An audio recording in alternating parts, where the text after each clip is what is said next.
Did you know that the largest mass murder in modern history wasn't carried out by soldiers or bombs, but by a single man with a microphone?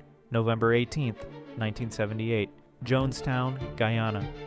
Jim Jones had spent years preparing for this moment. He called it revolutionary suicide. 918 people would die in less than an hour. It started with the children. Parents were forced to squirt cyanide-laced drink into their babies' mouths using syringes. Armed guards made sure no one refused. The audio recordings are haunting. You can hear children screaming as the poison takes effect. Meanwhile, Jones speaks calmly over the loudspeaker, giving orders like he's directing a school play. Those who tried to resist were shot. Others were injected with poison against their will. Jones had rehearsed this day countless times, practice drills he called White Nights. His followers thought they were just exercises. They weren't. As the last body stopped moving, Jones put a gun to his own head. In 60 minutes, an entire community was gone. The jungle fell silent.